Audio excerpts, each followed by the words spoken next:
Senator Adeshayo Ogunlewe is former Minister of Works. He joins me on First 100 Days. Thank you for your time. In 2020, you were quoted to have said that any politician that will succeed President Buhari in 2023 must ensure he goes for the best brains who have the capacity, and he should not appoint former governors who have nothing to bring to the cabinet. What do you have against former governors being appointed as ministers? Senator. Thank you very much. I don't think I have any axe to grind with them. They are well experienced, they are well exposed. They could add value to any government.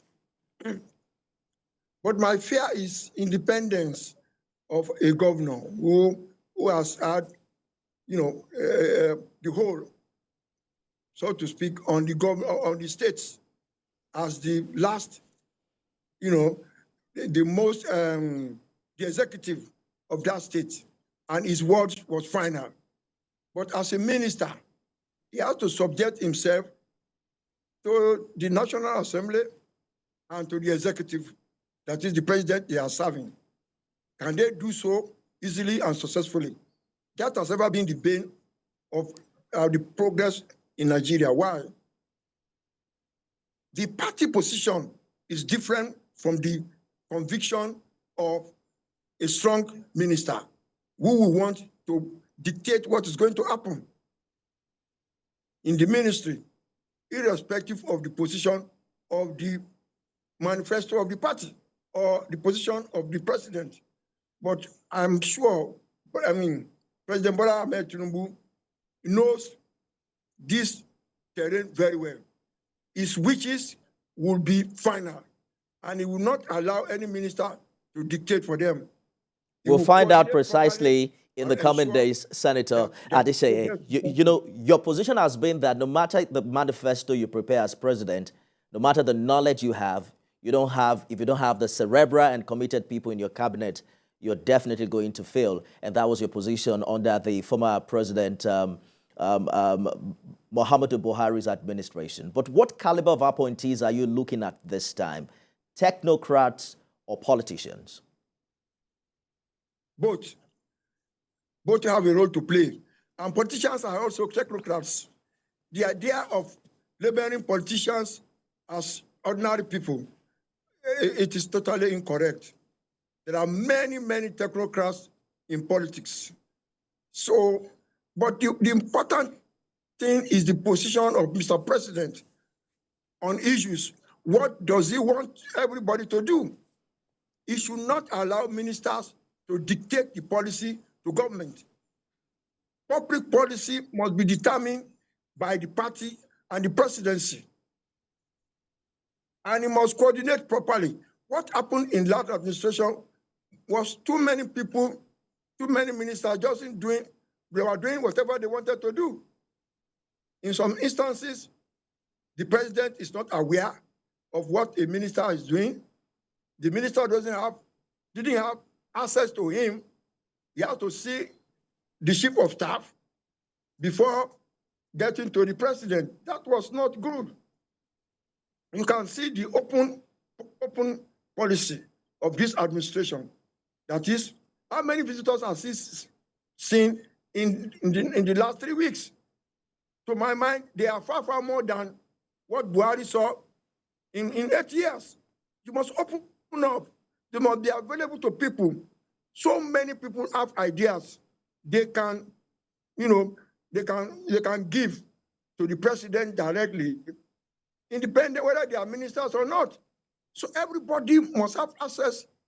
When you have something to contribute, you need a listening president.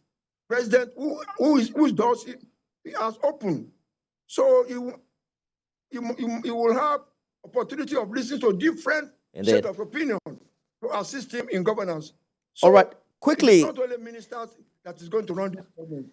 Quickly, Senator Ogunlewe, let's talk about the Ministry of Works, because you were Minister of Works between 2003 and 2006, and you know the billions, if not trillions of dollars that have been invested over the years in rehabilitating and upgrading, our highway network. What would you say we haven't gotten right in this regard?